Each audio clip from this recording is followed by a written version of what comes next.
जय गुरुदेव। आस्था से मिली संकट से मुक्ति। मेरे बेटे को अक्सर पेट में दर्द रहता था। थोड़ी बहुत इधर उधर की दवाइयों से वह ठीक भी हो जाता। किसी ने समझाया डॉक्टर को दिखा दो ताकि अच्छे से इलाज हो जाए। कई बार ऐसी लापरवाही से अंदर ही अंदर गंभीर बीमारी पकड़ लेती है। मैंने भी सोचा दिखा ही दूँ, पर बात टलती चली गई। एक दिन इतना असहनीय दर्द शुरू हुआ कि वह छटपटाने और रोने चिल्लाने लगा। रविवार का दिन था। अधिकतर क्लिनिक और दवा की दुकानें बंद थी।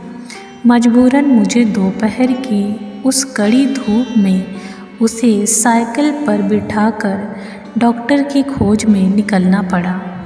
Doctor G.L. कुशवाहा, जो अभी नए डॉक्टर थे, मेडिकल कॉलेज से हाल ही में पढ़ाई करके आए थे। उन्होंने उसे सामान्य तौर पर देखकर दवा दे दी। जब बच्चा दवा खाता तो थोड़ी देर के लिए दर्द कम हो जाता। एक हफ्ते तक ऐसा ही चलता रहा। अगले हफ्ते जब डॉक्टर को जाकर यह बात बताई तो उन्होंने दवा बदल दी, पर इसके भी कोई लाभ नहीं हुआ। इसी तरह दवा बदलते हुए लगभग 1 महीना बीत गया, लेकिन कोई राहत नहीं मिली। डॉक्टर साहब ने चिंता जताते हुए उससे किसी नर्सिंग होम में ले जाने की बात कही और इसके लिए एक सीनियर डॉक्टर के पास भेजा। बच्चे का इलाज यहाँ 1 महीने तक चला, लेकिन बच्चे के स्वास्थ्य में किसी प्रकार का कोई सुधार नहीं हुआ। लापरवाही के कारण यह सब होता चला गया। बनारसी के डॉक्टर रोहित गुप्ता ने बच्चे के विषय में रिपोर्ट दी कि बच्चे की आंत में कोई गड़बड़ी आ गई है। बच्चे का इंडोस्कोपी कराया गया, जिसकी रिपोर्ट करीब 15 दिन के बाद मिलनी थी। बीच बीच में बच्चे की हालत काफ़ी नाजुक हो जाती। कभी पेट में दर्द होता, कभी सिर में दर्द होता। शरीर सूख कर कंकाल की तरह हो गया था। हम सभी बच्चे का दर्द देखकर बहुत परेशान थे। बच्चे के इलाज में काफ़ी पैसे लगा चुके थे। 2.5 महीने बीत जाने के बाद भी स्वास्थ्य में कोई परिवर्तन नहीं आया। बार बार ऑफिस से छुट्टी लेने के कारण परेशानी और बढ़ गई। आर्थिक स्थिति बहुत कमज़ोर हो गई थी। मन मस्तिष्क भी थकने लगे थे। संयोग से इन्हीं दिनों किसी सज्जन से मुझे गायत्री साधना के प्रत्यक्ष चमत्कार पुस्तक मिली। परिस्थितियों से मैं बहुत परेशान था। ध्यान हटाने के लिए एवं मन को श्रेष्ठ चिंतन में लगाने के लिए मैं पुस्तक का अध्ययन करने लगा। उससे मैंने बहुत से लोगों के बारे में पढ़ा जिन्हें गायत्री साधना से प्रत्यक्ष लाभ मिला था। मैंने भी अनुष्ठान करने के बारे में सोचा। यदि सभी को कुछ न कुछ लाभ मिला है तो हमें भी अवश्य मिलेगा। मैंने अनुष्ठान आरंभ कर दिया। बच्चे के स्वास्थ्य में थोड़ा बहुत सुधार भी हो रहा था। रिपोर्ट में आया कि बच्चे की आंत में घाव हो गया है।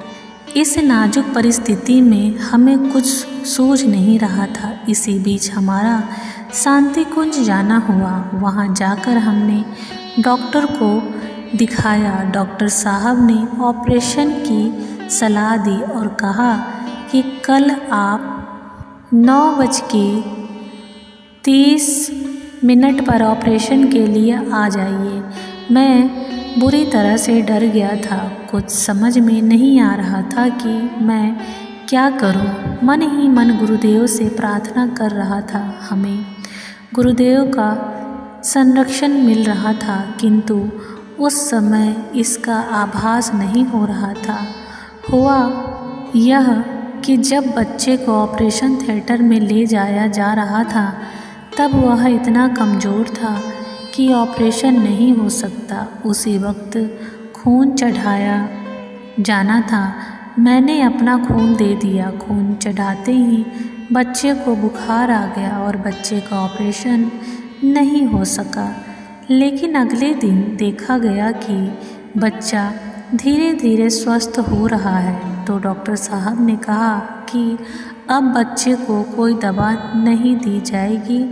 ऐसा क्यों कहा, उस समय पता नहीं था। वास्तव में गुरुदेव की चेतना सूक्ष्म रूप से बच्चे का इलाज कर रही थी। धीरे धीरे बच्चा स्वस्थ हो गया। घर की परिस्थिति भी सामान्य हो गई। हमारी ज़िंदगी दोबारा फिर अच्छे तरीके से चलने लगी। यह कोई कहानी नहीं, बल्कि हमारी ज़िंदगी की प्रत्यक्ष घटना है। इस घटना ने गायत्री और गुरुदेव के प्रति मेरे मन में गहरी आस्था और विश्वास का भाव जगा दिया। मैं श्याम बाबू पटेल, बादलपुर, उत्तर प्रदेश से। जब आपकी आस्था आपके गुरु, आपके इष्ट पे अटूट हो तो वह कभी भी आपको गिरने नहीं दे सकते हैं।